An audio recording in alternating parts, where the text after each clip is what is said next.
Hello, my name is Peyton Beach. It is currently the 5th of February, and I am going to be making a journal video for my social work 497 class. There's a couple specific things to address, so we'll just get started right there. Number one is what was most interesting or meaningful this week and why. Two things that stuck out to me. Well, honestly, every single thing was interesting. Every single thing was just like right up my alley in terms of like curiosity and what I want to know more about. So that was really cool. But I would definitely say the article on Blue Lives Matter was really huge. Just because growing up in Boise, Idaho, I have had this discussion with people so many times, and especially like my dad and grandma. It was such a huge thing when Black Lives Matter was becoming a movement and everything that was just going on, and it was just so easy to be like I remember my dad and grandma just like yelling in the car. They're like, Blue Lives Matter, because all lives matter. And I tried so hard to get them to understand like what they're saying didn't make sense. But to see it in such a well-rounded, like peer-reviewed article was very, very interesting for me.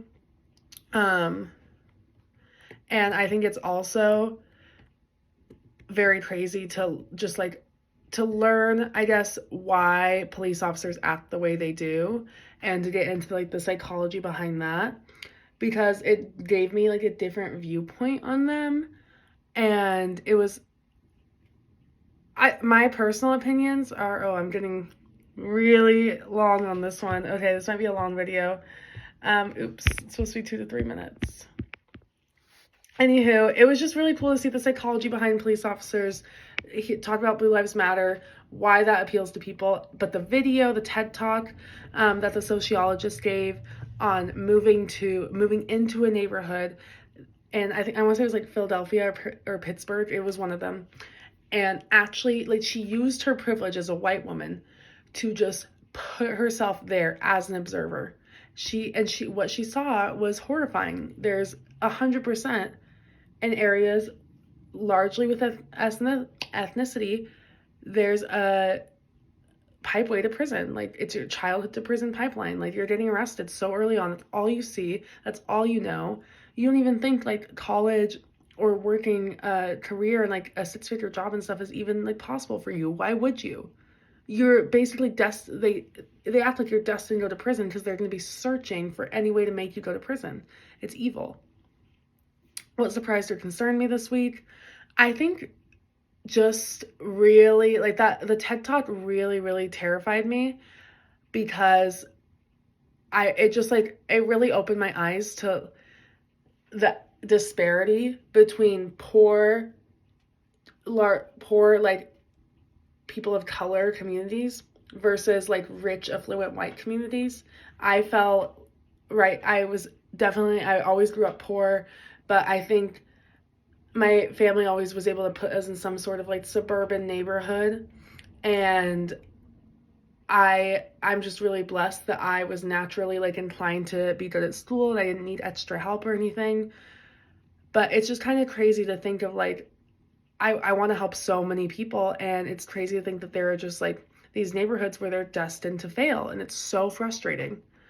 What would you do about it if you had all the power in the situation? I would make it so you can't have rich neighborhoods or poor neighborhoods. Everyone is just in a neighborhood.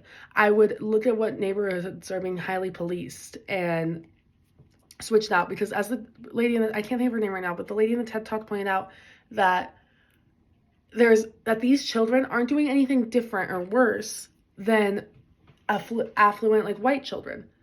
So either make the policing all around the same.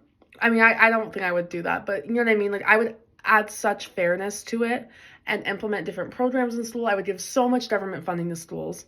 It's not even crazy in like poor neighborhoods. There's a lot. What questions or ongoing needs for learning do you have? I have so many.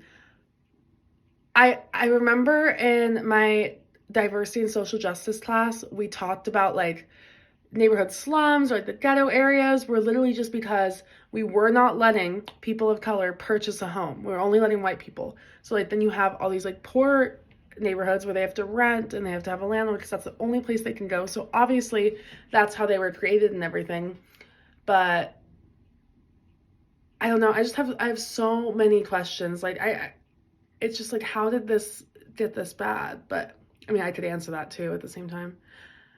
Is there anything else I would like to share? No, because this video is already too long. And yeah, I had a really enjoyable time reading everything. It really sparked my curiosity. I've had so many conversations this week because of everything I've read. So yeah, I'm really grateful for everything in this class. Thank you.